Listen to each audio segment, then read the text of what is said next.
12 ਵਜੇ ਨਾ 7 ਘੰਟੇ ਫਾਇਰਿੰਗ ਹੋਈ ਦੁਪਹਿਰ ਦੇ 12 ਵਜੇ ਤੋਂ ਲੈ ਕੇ ਤਕਰੀਬਨ ਸ਼ਾਮ ਦੇ 7 ਹਾਂ ਸ਼ਾਮ ਤੱਕ ਹੋਈ, ਜਿਹਦੇ ਵਿੱਚ ਬੱਬਰਾਂ ਦਾ ਬਾਬੇ ਟਲ ਦੇ ਉੱਤੇ ਮਹਿੰਗਾ ਸਿੰਘ ਸ਼ਹੀਦ ਹੁੰਦੇ ਨੇ, ਹੋਰ ਵੀ 8-10 ਜਾਣੇ ਹੋਰ ਵੀ ਸ਼ਹੀਦ ਹੁੰਦੇ ਨੇ ਅੰਦਰ।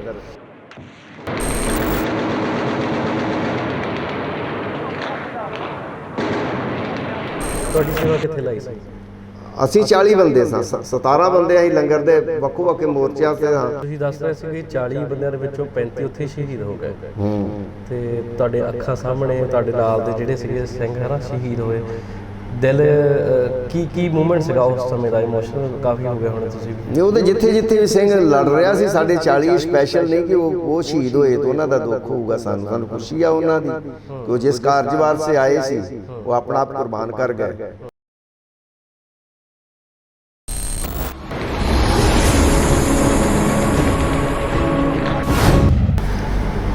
ਸਤਿ ਸ਼੍ਰੀ ਅਕਾਲ, ਮੈਂ ਹਾਂ ਸੁਖਰਾਜ ਗਾਖਲ। ਇਸ ਸਮੇਂ ਤੁਸੀਂ ਵੇਖ ਰਹੇ ਹੋ ਰੇਡੀਓ ਸਪਾਈਸ। ਜੂਨ ਮਹੀਨਾ, ਸਾਲ ਕੋਈ ਵੀ ਹੋਵੇ, ਜਦੋਂ ਵੀ ਕੋਈ ਜੂਨ ਮਹੀਨੇ ਦੀ ਗੱਲ ਹੁੰਦੀ ਆ ਤਾਂ ਬਹੁਤੀ ਸਿੱਖ ਸੰਗਤ ਦੇ ਹਿਰਦੇ ਜਿਹੜੇ ਆ ਨਾ ਬਲੂੰਦਰੇ ਜਾਂਦੇ ਆ। ਬਹੁਤਿਆਂ ਨੇ ਇਹ ਪੀੜਾ ਜਿਹੜੀ ਆ ਉਹ ਮਾਨਸਿਕ ਤੌਰ ਦੇ ਉੱਤੇ ਸਹੀ ਆ, ਬਹੁਤਿਆਂ ਨੇ ਇਹਦੇ ਬਾਰੇ ਸਟੋਰੀਜ਼ ਪੜ੍ਹੀਆਂ ਨੇ, ਬਹੁਤਿਆਂ ਨੇ ਇਹਦੇ ਬਾਰੇ ਡਾਕੂਮੈਂਟਰੀਜ਼ ਦੇਖੀਆਂ ਹੋਣਗੀਆਂ, ਪਰ ਕੁਝ ਕੁ ਲੋਕ ਇਹੋ ਜਿਹੇ ਨੇ ਜਿਨ੍ਹਾਂ ਨੇ ਇਹ ਸਾਰੀ ਪੀੜ ਜਿਹੜੀ ਆ ਉਹ ਆਪਣੇ ਸੀਨੇ ਦੇ ਉੱਤੇ ਹੰਢਾਈ ਆ। ਇਸ ਖਾਸ ਸੈਗਮੈਂਟ ਦੇ ਵਿੱਚ ਅਸੀਂ ਉਹਨਾਂ ਨਾਲ ਗੱਲਬਾਤ ਕਰ ਰਹੇ ਹਾਂ ਜਿਨ੍ਹਾਂ ਨੇ ਇਹ ਸਾਰੀ ਪੀੜਾ ਜਿਹੜੀ ਆਪਣੇ ਸੀਨੇ ਦੇ ਉੱਤੇ ਹੰਢਾਈ ਆ। ਫਿਜ਼ੀਕਲੀ ਤੌਰ ਦੇ ਉੱਤੇ ਜਿਹੜੇ ਟੌਰਚਰ ਵੀ ਹੋਏ ਨੇ, ਮਾਨਸਿਕ ਤੌਰ ਦੇ ਉੱਤੇ ਵੀ ਹੋਏ ਨੇ, ਉਹਨਾਂ ਨਾਲ ਆਪਾਂ ਜਿਹੜੀ ਗੱਲਬਾਤ ਕਰਦੇ ਹਾਂ।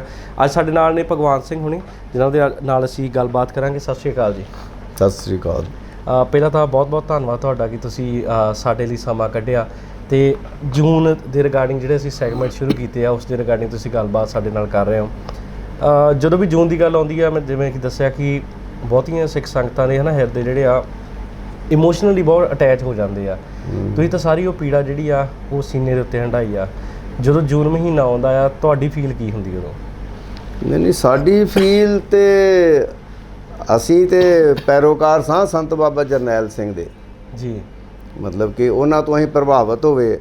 ਉਹ ਆਜ਼ਾਦੀ ਦੇ ਤਰਜਮਾਨ ਸਨ, ਬਾਬਾ ਏਕਮ ਸੰਤ ਬਾਬਾ ਜਰਨੈਲ ਸਿੰਘ ਜੀ ਭਿੰਡਰਾਂ ਵਾਲੇ ਜੀ। ਬਿਲਕੁਲ, ਉਹ ਇੱਕ ਧਾਰਮਿਕ ਲੀਡਰ ਸਨ, ਇੱਕ ਸੰਪਰਦਾ ਦੇ ਮੁਖੀ ਸਨ ਜੀ। ਤੇ ਸਿੱਖ ਦਾ ਮਤਲਬ ਹੀ ਤੁਸੀਂ ਇੱਕ ਤਰ੍ਹਾਂ ਲਾ ਲਓ ਕਿ ਸਿੱਖੀ ਜਦੋਂ ਤੋਂ ਆਰੰਭ ਹੋਈ ਕਿ ਉਹ ਮਰੀਆਂ ਜਿਹੜੇ ਇਸ ਇੱਥੇ ਰਹਿਣ ਵਾਲੇ ਲੋਕ ਸੀ ਹਿੰਦੂ ਭਾਰਤ ਦੇ ਵਿੱਚ, ਉਹ ਗੁਲਾਮੀ ਨੂੰ ਮਤਲਬ ਕਿ ਮੰਨ ਰਹੇ ਸਨ। ਗੁਲਾਮੀ ਦੇ ਕਾਰਨ ਕੀ ਸੀ ਕਿ ਇਹ ਬ੍ਰਾਹਮਣਵਾਦ ਸੀ, ਜਾਤ ਪਾਤ ਸਾਰਾ ਕੁਝ ਲੈ ਕੇ, ਤੇ ਬਾਬੇ ਨਾਨਕ ਨੇ ਸਾਰਾ ਕੁਝ ਮਤਲਬ ਪਹਿਲਾਂ ਤੋਂ ਹੀ ਦੂਰ ਕਰਨ ਦੀ ਕੋਸ਼ਿਸ਼ ਕੀਤੀ ਨਾ। ਬਾਬਰ ਨੂੰ ਜਾਬਰ ਕਿਹਾ, ਜਨਊ ਦੇ ਵਿਰੋਧ ਕੀਤਾ 10 ਗੁਰੂਆਂ ਨੇ। ਤੇ ਇਸੇ ਲੜੀ ਦੇ ਵਿੱਚ ਇੱਥੇ ਖਾਲਸਾ ਰਾਜ ਆਉਂਦਾ ਵਾ। ਖਾਲਸਾ ਰਾਜ ਫਿਰ ਅੰਗਰੇਜ਼ ਆਉਂਦੇ ਆ, ਜਦੋਂ ਫਿਰ ਸੂਰਜ ਅਸਤ ਹੁੰਦਾ ਖਾਲਸੇ ਰਾਜ ਦਾ। ਫਿਰ 1947 ਦੇ ਵੇਲੇ ਵੰਡ ਹੁੰਦੀ ਆ। ਫਿਰ ਜੋ ਵਾਅਦੇ ਕਰਦੀ ਆ ਇੱਥੋਂ ਦੇ ਲੋਕ ਜਿਹੜੇ ਹੁੰਦੇ ਆ, ਉਦੋਂ ਦੇ ਲੀਡਰ ਜਿਹੜੇ ਆ, ਉਹ ਮਤਲਬ ਕਿ ਉਹ ਵਾਅਦੇ ਪੂਰੇ ਨਹੀਂ ਕਰਦੇ। 1947 ਤੋਂ ਬਾਅਦ ਇਹ ਸੰਤਾਪ ਜਿਹੜਾ ਫਿਰ ਵੱਧਦਾ ਜਾਂਦਾ ਸਿੱਖਾਂ ਦਾ।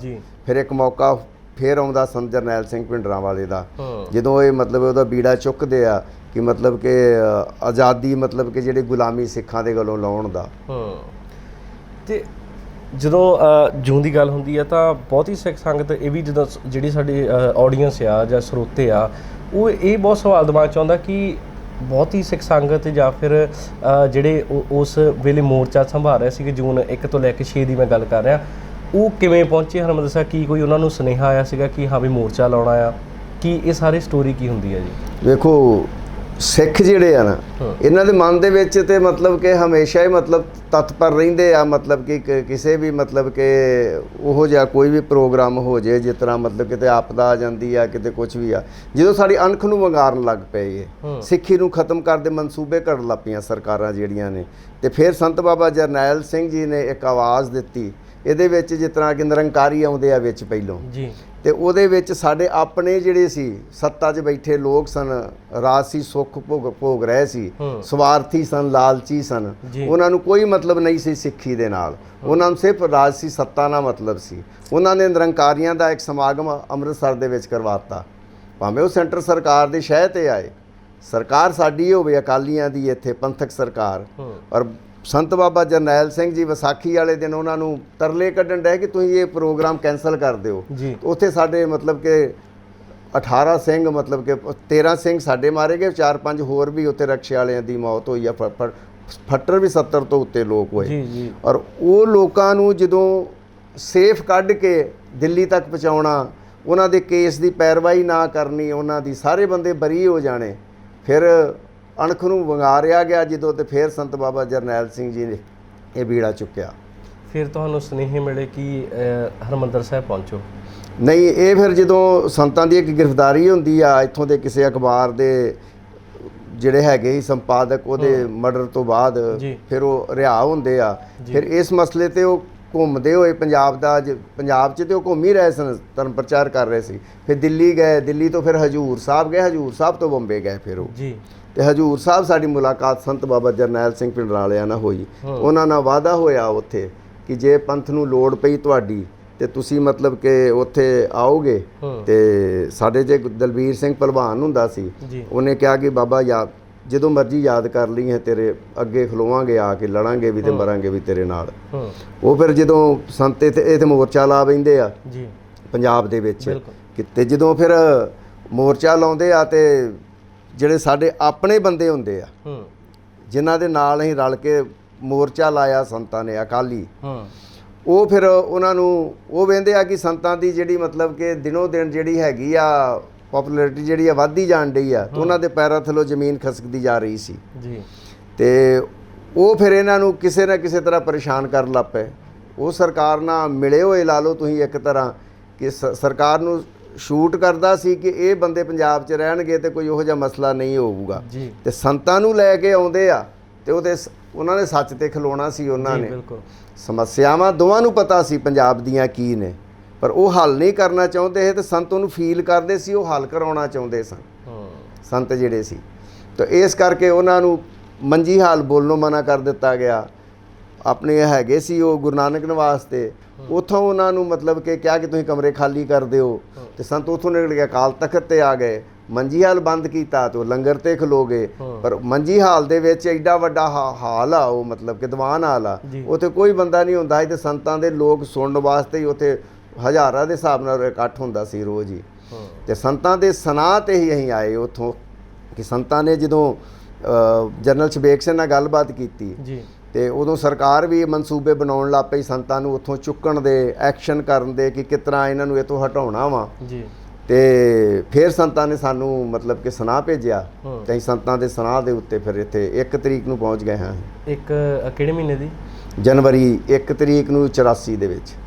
1 ਜਨਵਰੀ 1984 ਨੂੰ ਤੁਸੀਂ ਜਿਹੜੇ ਹਰਿਮੰਦਰ ਸਾਹਿਬ ਪਹੁੰਚ ਜਾਂਦੇ ਹੋ। ਹਾਂ। ਤੇ ਉਸ ਵੇਲੇ ਮਾਹੌਲ ਕੀ ਸੀ ਹਰਿਮੰਦਰ ਸਾਹਿਬ ਦਾ? ਕੀ ਉਦੋਂ ਮੋਰਚੇ ਬਣਨੇ ਸ਼ੁਰੂ ਹੋ ਚੁੱਕੇ ਸੀਗੇ? ਨਹੀਂ, ਮੋਰਚਿਆਂ ਦੀ ਤਾਂ ਕੋਈ ਗੱਲਬਾਤ ਨਹੀਂ। ਗੱਲਬਾਤ ਤੇ ਆਨੰਦਪੁਰ ਸਾਹਿਬ ਦੇ ਮੱਤੇ ਤੇ ਹੋ ਰਹੀ ਸੀ, ਜਿਹੜੀਆਂ ਮੰਗਾਂ ਸੀ ਪੰਜਾਬ ਦੀਆਂ। ਨਾਲੇ ਉਹ ਕਿਸੇ ਫਿਰਕੇ ਦੀਆਂ ਮੰਗਾਂ ਨਹੀਂ ਸੀ, ਮਤਲਬ ਕਿ ਸਿੱਖਾਂ ਦੀਆਂ ਮੰਗਾਂ ਨਹੀਂ ਸੀ, ਉਹ ਪੰਜਾਬ ਦੀਆਂ ਮੰਗਾਂ ਸਨ। ਪੰਜਾਬ ਦੇ ਲੋਕਾਂ ਦੇ ਲਈ ਸੀ, ਪਾਣੀ ਵਾਸਤੇ ਸੀ। ਤੇ ਕਿਹਦੀ ਮੰਗ ਸੀ ਉਹ? ਫਿਰ ਇੱਥੇ ਸਟੇਟ ਨੂੰ ਵੱਧ ਅਧਿਕਾਰਾਂ ਦੀ ਮੰਗ ਸੀ, ਕਿਸਾਨਾਂ ਦੀ ਮੰਗ ਸੀ ਕਿ ਉਹ ਆਪਣੇ ਜਿਨਸ ਦਾ ਰੇਟ ਖੁਦ ਤੈਅ ਕਰ ਸਕਣ। ਉਹ ਇੱਥੇ ਜਿਹੜੀਆਂ ਸੀ ਬੀਬੀਆਂ ਦੀਆਂ ਮੰਗਾਂ ਸੀ ਕਿ ਜਿਹੜੀਆਂ ਮਤਲਬ ਕਿ ਔਰਤਾਂ ਨੂੰ ਪੁਲਿਸ ਅਗਰ ਫੜਨ ਆਉਂਦੀ ਆ ਤੇ ਲੇਡੀ ਪੁਲਿਸ ਨਾਲ ਹੋਣੀ ਚਾਹੀਦੀ ਆ, ਔਰਤ ਨੂੰ ਰਾਤ ਥਾਣੇ 'ਚ ਨਾ ਰੱਖਿਆ ਜਾਏ, ਦਰਬਾਰ ਸਾਹਿਬ ਨੂੰ ਪਵਿੱਤਰ ਸ਼ਹਿਰ ਕਰਾਰ ਦੇਣ ਦੀਆਂ ਮੰਗਾਂ ਸੀ। ਜਾਂ ਫਿਰ ਬ੍ਰੌਡਕਾਸਟ ਜਿਹੜਾ ਹੁੰਦਾ ਸੀ ਗੁਰਬਾਣੀ ਦਾ, ਅੱਜ ਕੱਲ੍ਹ ਤੇ ਆਮ ਹੋ ਗਿਆ ਨਾ ਖੁੱਲ੍ਹਾ ਹੀ, ਤੇ ਉਦੋਂ ਰੇਡੀਓ ਤੇ ਹੁੰਦਾ ਸੀ, ਤੇ ਉਹਦਾ ਟਾਈਮ ਵਧਾਉਣ ਵਾਸਤੇ ਸੀ ਕਿ ਇੰਟਰਨੈਸ਼ਨਲ ਲੈਵਲ ਤੇ ਖੁੱਲ੍ਹਾ ਮਤਲਬ ਕਿ ਟਾਈਮ ਦਿੱਤਾ ਜਾਏ।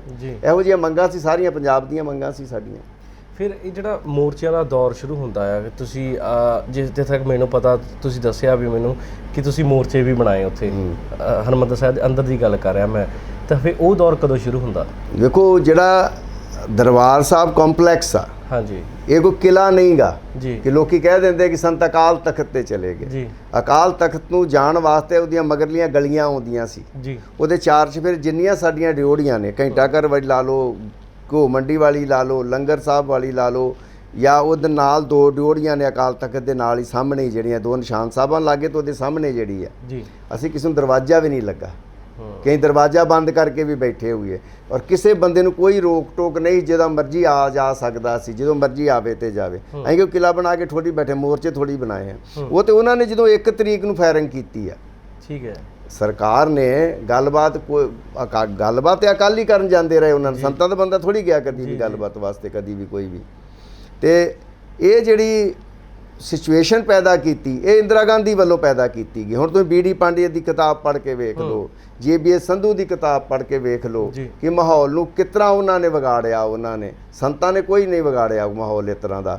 ਸੰਤ ਉੱਥੇ ਪ੍ਰਚਾਰ ਕਰ ਰਹੇ ਸੀ ਕਿ ਜਿਹੜੇ ਸਿੰਘ ਆ ਰਹੇ ਸੀ, ਲੋਕ ਜਿਹੜੇ ਨੌਜਵਾਨ ਸੀ ਜਿਨ੍ਹਾਂ ਦੇ ਕੇਸ ਕਤਲ ਕੀਤੇ ਹੁੰਦੇ ਸੀ, ਉਹਨਾਂ ਨੂੰ ਕਹਿੰਦੇ ਤੁਸੀਂ ਦਾੜੀ ਕੇਸ ਰੱਖ ਲਓ, ਅੰਮ੍ਰਿਤਪਾਨ ਕਰ ਲਓ, ਇਹੋ ਪ੍ਰਚਾਰ ਕਰ ਰਹੇ ਸੀ ਨਾ ਜੀ। ਤੇ ਫਿਰ ਜਿਹੜਾ ਤੁਸੀਂ ਮੋਰਚੇ ਦੀ ਗੱਲ ਕੀਤੀ, ਉਹਨਾਂ ਨੇ ਆ ਕੇ ਪਹਿਲਾਂ CRP ਨੇ ਮੋਰਚਾ ਸੰਭਾਲਿਆ ਹੈ, CRP ਹੀ BSF ਜਿਹੜੀ ਵੀ ਫੋਰਸ ਹੋਊਗੀ ਬਾਹਰ, ਤੇ ਉਹਨਾਂ ਦੀ ਗਾਈਡ ਦੇ ਮਤਲਬ ਗਾਈਡਨੈਸ ਦੇ ਅੰਦਰ ਮਿਲਟਰੀ ਦੀ ਉਹਨਾਂ ਫਾਇਰਿੰਗ ਸ਼ੁਰੂ ਕਰਤੀ 1 ਤਰੀਕ ਨੂੰ, 1 ਜੂਨ ਨੂੰ 12 ਵਜੇ ਨਾਲ, ਤੇ 7 ਘੰਟੇ ਫਾਇਰਿੰਗ ਹੋਈ ਦੁਪਹਿਰ ਦੇ 12 ਵਜੇ ਤੋਂ ਲੈ ਕੇ ਤਕਰੀਬਨ ਸ਼ਾਮ ਦੇ 7 ਹਾਂ ਸ਼ਾਮ ਤੱਕ ਹੋਈ, ਜਿਹਦੇ ਵਿੱਚ ਬੱਬਰਾਂ ਦਾ ਬਾਬੇ ਟਲ ਦੇ ਉੱਤੇ ਮਹਿੰਗਾ ਸਿੰਘ ਸ਼ਹੀਦ ਹੁੰਦੇ ਨੇ, ਹੋਰ ਵੀ 8-10 ਜਾਣੇ ਹੋਰ ਵੀ ਸ਼ਹੀਦ ਹੁੰਦੇ ਨੇ ਅੰਦਰ। ਉਦੋਂ ਕੋਈ ਤਿਆਰੀ ਸੀ ਅੰਦਰ, ਜੇ ਤੁਸੀਂ ਅੰਦਰ ਸੀਗੇ ਕੰਪਲੈਕਸ ਦੇ, ਉਦੋਂ ਕੋਈ ਤਿਆਰੀ ਸੀ, ਕਿਸੇ ਨੂੰ ਕੋਈ ਸੂਹ ਸੀ ਕਿ ਸ਼ਾਇਦ ਗੋਲੀ ਚੱਲ ਜਾਣੀ 1 ਤਰੀਕ ਨੂੰ? ਨਹੀਂ ਇਹੋ ਜਿਹੀ ਕੋਈ ਗੱਲਬਾਤ ਨਹੀਂ ਸੀ ਉਦੋਂ, ਅੰਦਰ ਕੋਈ ਗੱਲਬਾਤ ਹੀ ਨਹੀਂ ਸੀ ਕਿ ਗੋਲੀ ਚੱਲੂਗੀ ਜਾਂ ਕੋਈ ਗੱਲਬਾਤ ਹੋਊਗੀ। 1 ਤਰੀਕ ਨੂੰ ਤੇ ਅਸੀਂ ਮਤਲਬ ਕਿਸੇ ਕੰਮ ਜਾਣਾ ਸੀ ਤੇ ਅਸੀਂ ਬਾਹਰ ਗਏ ਸਾਂ 1 ਤਰੀਕ ਨੂੰ 10 ਵਜੇ। ਠੀਕ ਹੈ ਜੀ। ਅਸੀਂ ਲੁਧਿਆਣੇ ਗਏ ਹਾਂ ਕਿਸੇ ਕੰਮ, ਤੇ ਸਾਨੂੰ ਤੇ ਸ਼ਾਮੀ ਜਦੋਂ ਵਾਪਸ ਮੁੜੇ ਆ ਜਲੰਧਰ ਪਹੁੰਚੇ, ਜਦੋਂ ਸ਼ਾਮੀ 7:30 ਵਜੇ ਸਾਨੂੰ ਪਤਾ ਲੱਗਾ ਕਿ ਅੰਦਰ ਦਰਬਾਰ ਸਾਹਿਬ ਗੋਲੀ ਚੱਲ ਗਈ ਆ। ਤੇ ਮੋਰਚੇ ਬਣਨੇ ਫੇਰ ਸ਼ੁਰੂ ਹੋਏ। ਮੋਰਚੇ ਦਾ ਮਤਲਬ ਇਹ ਸੀ ਕਿ ਅਗਰ ਮਿਲਟਰੀ ਸਾਡੇ ਤੇ ਹਮਲਾ ਕਰੂਗੀ, ਅਸੀਂ ਕਿਸੇ ਤੇ ਹਮਲਾ ਕਰ ਨਹੀਂ ਗਏ, ਕਿਸੇ ਨੂੰ ਅਸੀਂ ਚੈਲੰਜ ਨਹੀਂ ਕੀਤਾ ਜੀ। ਅਸੀਂ ਆਪਣੇ ਧਾਰਮਿਕ ਸਥਾਨ ਤੇ ਬੈਠੇ ਆਪਣੀ ਮੰਗਾਂ ਨੂੰ ਲੈ ਕੇ ਬੈਠੇ ਹੋਏ ਸਾਂ। ਸਾਡੇ ਨਾਲ ਸਰਕਾਰ ਨੇ ਗੱਲਬਾਤ ਕਰਨ ਦੀ ਬਜਾਏ ਸਾਨੂੰ ਉਹਨਾਂ ਨੇ ਵੰਗਾਰਿਆ ਆ ਕੇ, ਤੇ ਅਸੀਂ ਕਿਹਾ ਕਿ ਠੀਕ ਆ। ਜਨਰਲ ਸ਼ਬੇਗ ਸਿੰਘ ਨੇ, ਸੰਤਾਂ ਨੇ ਜਦੋਂ ਗੱਲਬਾਤ ਵੀ ਹੋਈ ਕਿ ਤੁਸੀਂ ਅੰਦਰੋਂ ਫਾਇਰ ਨਹੀਂ ਕਰਨਾ, ਔਰ ਉਹਨਾਂ ਚਿਰ ਫਾਇਰ ਨਹੀਂ ਕਰਨਾ ਜਿੰਨਾ ਚਿਰ ਇੱਥੋਂ ਦੀ ਫੋਰਸ ਜਿਹੜੀ ਆ ਦਰਬਾਰ ਸਾਹਿਬ ਦੀ ਪਰਿਕਰਮਾ ਵਿੱਚ ਆਪਣੇ ਪੈਰ ਨਹੀਂ ਰੱਖਦੀ। ਤੇ ਫਿਰ ਤੁਸੀਂ ਦੁਬਾਰਾ ਐਂਟਰ ਕਦੋਂ ਹੁੰਦੇ ਆ ਦਰਬਾਰ ਸਾਹਿਬ ਦੇ ਕੰਪਲੈਕਸ? ਅਸੀਂ ਰਾਤ ਜਦੋਂ ਵਾਪਸ ਪਹੁੰਚੇ ਆ ਜਲੰਧਰ, ਸਾਨੂੰ ਪਤਾ ਲੱਗਾ ਤੇ ਜਿਸ ਘਰ 'ਚ ਹੈਗੇ ਸਾਂ ਇੱਥੇ ਪਰਾਗਪੁਰ, ਉਹਨਾਂ ਕਿਹਾ ਕਿ ਪ੍ਰਸ਼ਾਦਾ ਬਣਨ ਲੱਗਾ ਸੀ। ਕਿਹਾ ਨਹੀਂ ਹੁਣ ਜੇ ਉੱਥੇ ਹੀ ਜਾ ਕੇ ਛਕਾਂਗੇ। ਜਦੋਂ ਅਸੀਂ ਆਏ ਆ ਸਾਨੂੰ ਸੜਕ ਤੇ ਫੌਜੀ ਗੱਡੀਆਂ ਆਉਂਦੀਆਂ ਜਾਂਦੀਆਂ ਨਜ਼ਰ ਆ ਰਹੀਆਂ ਸਨ ਕਾਫੀ, ਪਰ ਅਸੀਂ ਜਿਤਨਾ ਸੋਚਦਾ ਕਿ ਅੱਗੇ ਕਾਰਵਾਈ ਚੱਲਦੀ ਆ ਫੌਜਾਂ ਦੀ, ਬਾਰਡਰ ਨੂੰ ਜਾਂਦੀਆਂ ਨਜ਼ਰ ਰਹੀਆਂ ਹੋਣਗੀਆਂ। ਇਹ ਤੇ ਜਦੋਂ ਚੱਲ ਗਈ ਗੋਲੀ ਸਾਨੂੰ ਪਤਾ ਲੱਗ ਗਿਆ। ਫਿਰ ਜਦੋਂ ਅਸੀਂ ਅੰਮ੍ਰਿਤਸਰ ਪਹੁੰਚਦੇ 11:30 ਵਜੇ ਰਾਤ ਦੇ, ਤੇ ਫਿਰ ਰਾਹ 'ਚ ਫੌਜ ਦੀਆਂ ਗੱਡੀਆਂ ਹੀ ਗੱਡੀਆਂ ਨਜ਼ਰ ਆ ਰਹੀਆਂ ਸੀ। ਫਿਰ ਕੋਈ ਤਕਲੀਫ ਤਾਂ ਨਹੀਂ ਹੋਈ ਅੰਦਰ ਕੰਪਲੈਕਸ ਦੇ ਅੰਦਰ ਐਂਟਰ? ਨਹੀਂ ਰਾਤ ਨੂੰ ਉਦਣ ਨਹੀਂ ਅੰਦਰ ਵੜੇ ਅਸੀਂ। ਭਗਤਾਂ ਵਾਲੇ ਗੇਟ ਆ, ਮਾਤਾ ਹਰਬੰਸ ਕੌਰ ਦੀ ਕੋਠੀ ਆ ਉੱਥੇ ਭਗਤਾਂ ਵਾਲੇ ਗੇਟ 1 ਨੰਬਰ ਗਲੀ ਦੇ ਵਿੱਚ, ਬਾਪੂ ਨਿਰੰਜਨ ਸਿੰਘ ਦੀ, ਤੇ ਉਹ ਸਾਡੇ ਪ੍ਰੇਮੀ ਸਿੰਘ ਸੀ ਆਪਣੇ, ਤੇ ਉੱਥੇ ਅਸੀਂ ਮਤਲਬ ਕਿ ਰੁਕੇ ਆ ਕੇ। ਤੇ ਰਾਤ ਉਹਨਾਂ ਕਿਹਾ ਕਿ 4 ਸਵੇਰ ਫੌਜ ਲੱਗ ਚੁੱਕੀ ਸੀ, ਕਰਫਿਊ ਲੱਗਾ ਸੀ, ਤੇ ਅਸੀਂ ਅੰਦਰ ਕਿਸ ਤਰ੍ਹਾਂ ਜਾਣ ਦੇਣਾ ਸੀ ਉਹਨਾਂ ਨੇ ਸਾਨੂੰ। ਇਸੇ ਕਰਕੇ ਅਸੀਂ ਵੇਟ ਕੀਤੀ ਉੱਥੇ, ਉਦੋਂ ਫਾਇਰਿੰਗ ਨਹੀਂ ਹੋ ਰਹੀ ਸੀ। 2 ਤਰੀਕ ਨੂੰ ਫਿਰ ਅਸੀਂ ਲਾਗੇ ਚਾਗੂ ਗਲੀਆਂ ਥਾਂ ਜਾਣ ਦੀ ਕੋਸ਼ਿਸ਼ ਕੀਤੀ, ਪਰ ਨਹੀਂ ਉਦੋਂ ਵੀ ਨਹੀਂ ਜਾ ਸਕੇ ਅਸੀਂ। ਫਿਰ 2 ਤਰੀਕ ਦੀ ਸ਼ਾਮ ਨੂੰ ਇੱਕ TV ਦੇ ਉੱਤੇ ਇੱਕ ਮੈਸੇਜ ਆਉਂਦਾ ਵਾ, ਖਬਰ ਆਉਂਦੀ ਆ ਕਿ ਕੱਲ ਕਰਫਿਊ ਖੋਲ੍ਹ ਦਿੱਤਾ ਜਾਊਗਾ। ਤੇ ਸਾਨੂੰ ਵੀ ਸਿਚੁਏਸ਼ਨ ਦਾ ਪੂਰਾ ਪਤਾ ਨਹੀਂ, ਉਦੋਂ ਫੋਨ ਤੇ ਹੁੰਦੇ ਨਹੀਂ ਸੀ ਕਿ ਕੀ ਹੋਇਆ ਕੀ ਨਹੀਂ ਹੋਇਆ ਅੰਦਰ। ਤੇ 3 ਤਰੀਕ ਨੂੰ ਉਹਨਾਂ ਕਰਫਿਊ ਖੋਲ੍ਹਤਾ। ਗੁਰੂ ਅਰਜਨ ਦੇਵ ਜੀ ਦਾ ਗੁਰਪੁਰਬ ਸੀ ਉਸ ਦਿਨ, ਅਸੀਂ ਸਵੇਰੇ ਹੀ 6-6:30 ਵਜੇ ਅੰਦਰ ਚਲੇ ਗਏ। 3 ਤਰੀਕ ਸਵੇਰ ਦੀ ਗੱਲ? ਹਾਂ 3 ਤਰੀਕ ਨੂੰ ਜਦੋਂ ਸਵੇਰ ਨੂੰ ਤੁਸੀਂ ਅੰਦਰ ਐਂਟਰ ਕਰਦੇ ਹੋ ਦਰਬਾਰ ਸਾਹਿਬ ਦੇ ਕੰਪਲੈਕਸ ਵਿੱਚ ਐਂਟਰ ਕਰਦੇ ਹੋ, ਤਾਂ ਉਸ ਵੇਲੇ ਕੀ ਮਾਹੌਲ ਸੀਗਾ ਐਗਜ਼ੈਕਟ? ਉਸ ਵੇਲੇ ਮਾਹੌਲ ਹਾਂ ਅੱਗੇ ਨੂੰ ਥੋੜਾ ਤੇਜ਼ੀ ਸੀ। ਤੇ ਅਸੀਂ ਸਿੱਧੇ ਸੰਤਾਂ ਕੋ ਗਏ, ਬਾਬਾ ਜੀ ਕੋਲ, ਸੰਤ ਜਰਨੈਲ ਸਿੰਘ ਜੀ ਕੋਲ, ਲੰਗਰ ਹਾਲ ਦੇ ਵਿੱਚ। ਹਾਂ ਨਹੀਂ ਅਸੀਂ ਅਕਾਲ ਤਖਤ ਦੇ ਉੱਤੇ ਗਏ। ਅਸੀਂ ਜਦੋਂ ਫਤਿਹ ਬੁਲਾਈ ਉਹਨਾਂ ਨੂੰ ਜਾ ਕੇ, ਕਿਉਂਕਿ ਮੇਰਾ ਰਾਤ ਪਹਿਰਾ ਹੁੰਦਾ ਸੀ, ਰਾਤ 12 ਤੋਂ ਲੈ ਕੇ ਤੇ ਸਵੇਰੇ 4 ਵਜੇ ਤੱਕ ਅਕਾਲ ਤਖਤ ਦੇ ਉੱਤੇ ਸਾਡੇ 2 ਸਿੰਘਾਂ ਦਾ ਜੀ।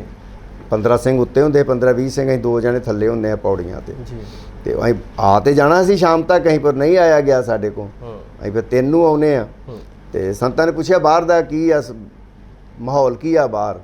ਮੈਂ ਕਿਹਾ ਕਿ ਬਸ ਮਿਲਟਰੀ ਲੱਗੀ ਹੋਈ, ਸੜਕਾਂ ਤੇ ਗੱਡੀਆਂ ਆ ਰਹੀਆਂ ਨੇ। ਦਰਬਾਰ ਸਾਹਿਬ ਦੇ 4 ਚੁਫੇਰੇ ਵੀ ਟਰੱਕ ਘੁੰਮ ਰਹੇ ਕਈ। ਅਸੀਂ ਭਗਤਾਂ ਵਾਲਾ ਗੇਟ ਬਾਬੇ ਸ਼ਹੀਦਾਂ ਦੇ ਉਰਲੇ ਪਾਸੇ ਪੈ ਜਾਂਦਾ ਵਾ, ਉਹ ਮਤਲਬ ਇੱਕ ਫਿਰਨੀ ਜੀ ਬਣ ਜਾਂਦੀ ਸਰਕਲ ਜਿਹਾ 4 ਚੁਫੇਰੇ, ਤੇ 4 ਚੁਫੇਰੇ ਫੌਜੀ ਦੇ ਗੱਡੀਆਂ ਹੀ ਗੱਡੀਆਂ ਨਜ਼ਰ ਆ ਰਹੀਆਂ ਸੀ।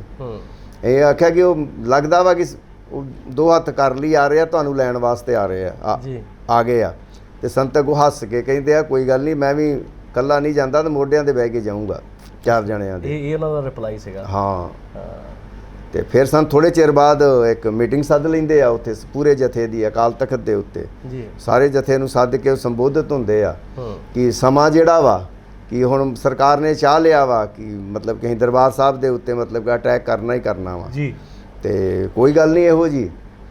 ਤੇ ਮੇਰੀ ਇੱਕ ਬੇਨਤੀ ਹੈ ਤੁਹਾਡੇ ਅੱਗੇ ਕਿ ਉਦੋਂ ਸੰਤਾਂ ਨੂੰ ਲੱਗਦਾ ਹੈ ਕਿ ਮੈਨੂੰ ਮਾਰਨ ਵਾਸਤੇ ਆ ਰਹੇ ਆ, ਠੀਕ ਹੈ, ਕਿ ਮੈਨੂੰ ਫੜਨਗੇ, ਮੈਨੂੰ ਮਾਰਨਗੇ। ਇਹ ਸਾਨੂੰ ਥੋੜ੍ਹੀ ਪਤਾ ਹੈ ਕਿ ਇਹਨਾਂ ਨੁਕਸਾਨ ਕਰਨਗੇ, ਕਿ ਆ ਕੇ ਸਰਾਵਾਂ ਵਿੱਚ ਬੱਚੇ ਜਨਾਨੀਆਂ ਕਿਸੇ ਨੂੰ ਬਖਸ਼ਣਾ ਹੀ ਨਹੀਂਗਾ ਉਹਨਾਂ ਨੇ। ਤੇ ਆਂਦੇ ਕਿ ਮੈਨੂੰ ਅਗਰ ਉਹ ਮਾਰ ਵੀ ਦਿੰਦੇ ਆ ਮੈਂ ਇੱਥੋਂ ਜਾਣਾ ਨਹੀਂ। ਤੇ ਮੇਰੀ ਅਵਲ ਤੇ ਮੇਰੇ ਜਿਹੜਾ ਸਰੀਰ ਆ 5 ਭੂਤਕ ਤੁਹਾਨੂੰ ਦੇਣਗੇ ਨਹੀਂ, ਸ਼ਹੀਦ ਹੋਇਆ ਬਾਡੀ ਜਿਹੜੀ ਆ ਅਗਰ ਤੁਹਾਨੂੰ ਦਿੰਦੇ ਆ ਤੇ ਤੁਸੀਂ ਕਿਤੇ ਕੁਝ ਨਹੀਂ ਬਣਾਉਣਾ। ਤੇ ਮੈਨੂੰ ਜਿਹੜਾ ਗੁਰਦਰਸ਼ਨ ਪ੍ਰਕਾਸ਼ ਮਹਿਤੇ ਗੁਰਦੁਆਰਾ ਵਾ ਉਹਦੇ ਸਾਹਮਣੇ ਮਤਲਬ ਇੱਕ ਛੋਟਾ ਜਿਹਾ ਸੰਸਕਾਰ ਕਰਕੇ ਤੇ ਮੇਰਾ ਨਿਸ਼ਾਨ ਸਾਹਿਬ ਲਾ ਦੇਣਾ ਬਸ। ਇਹ ਉਹਨਾਂ ਨੇ ਆਪਣੀ ਮੀਟਿੰਗ ਦੇ ਵਿੱਚ ਕਿਹਾ ਉਸ ਹਾਂ। ਤੇ ਤੁਸੀਂ ਜਿਹੜਾ ਵਾ ਸਰਬਸੰਮਤੀ ਦੇ ਨਾਲ ਆਪਣਾ ਨਵਾਂ ਮੁਖੀ ਚੁਣ ਲੈਣਾ। ਉਹ ਪੱਕੇ ਸੀ ਕਿ ਅਗਰ ਦਰਬਾਰ ਸਾਹਿਬ ਦੇ ਮਿਲਟਰੀ ਅੰਦਰ ਆਉਂਦੀ ਆ ਤੇ ਮੈਂ ਸ਼ਹੀਦ ਹੋਊਂਗਾ, ਸਰੈਂਡਰ ਨਹੀਂ ਕਰੂੰਗਾ। ਔਰ ਉਹ ਨਾ ਆਪਣੀ ਪਗਾਈ ਗੱਲ ਉਹਨਾਂ ਨੇ।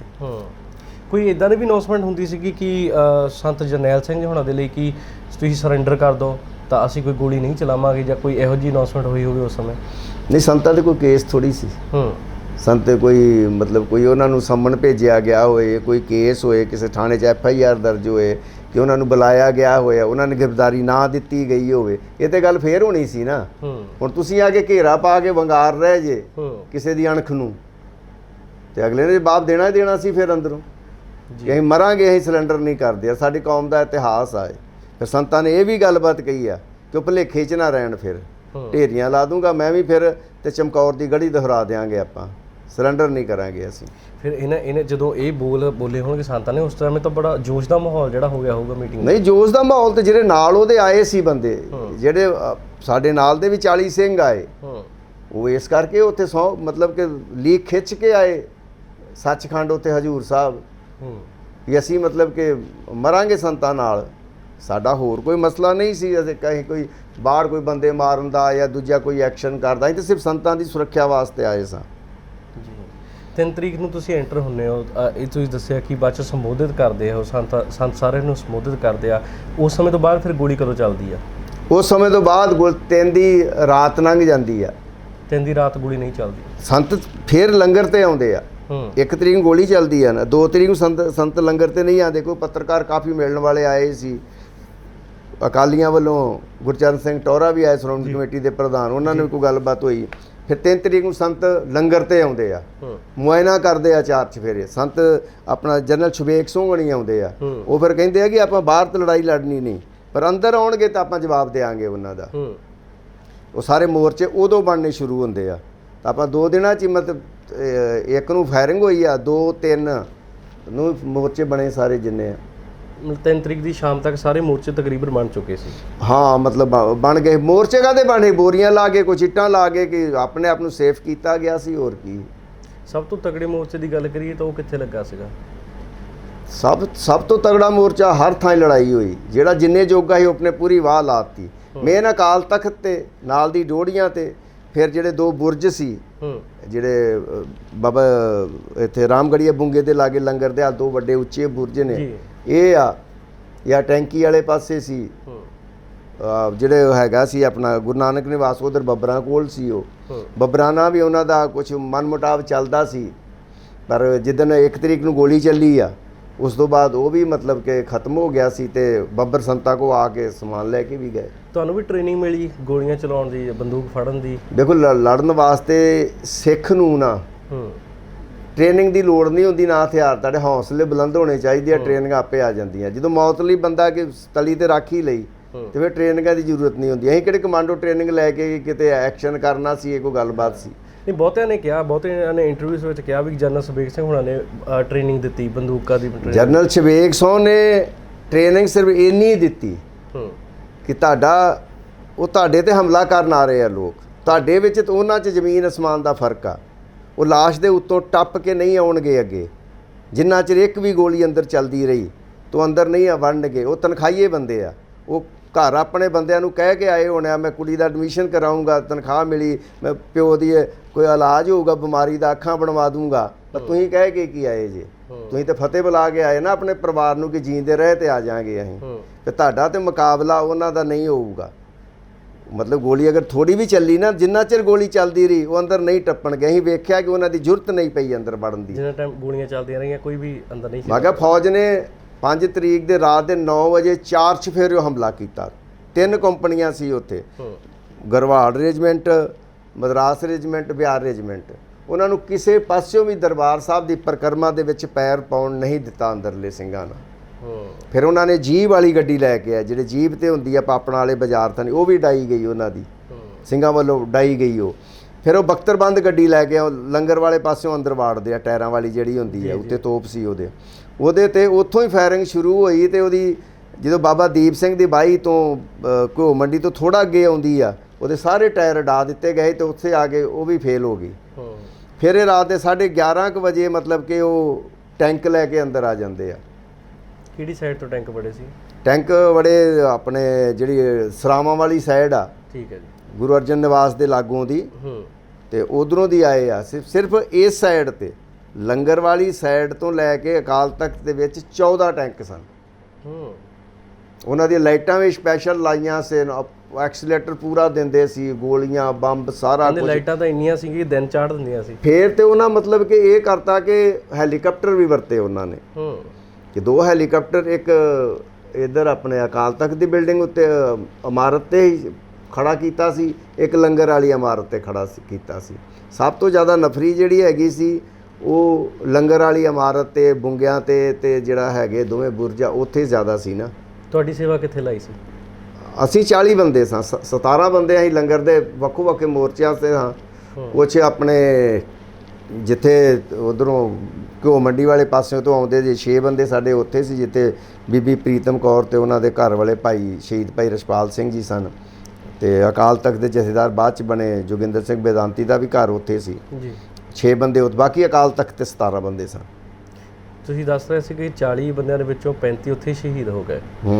ਤੇ ਤੁਹਾਡੇ ਅੱਖਾਂ ਸਾਹਮਣੇ ਤੁਹਾਡੇ ਨਾਲ ਦੇ ਜਿਹੜੇ ਸੀਗੇ ਸਿੰਘ ਹਨਾ ਸ਼ਹੀਦ ਹੋਏ।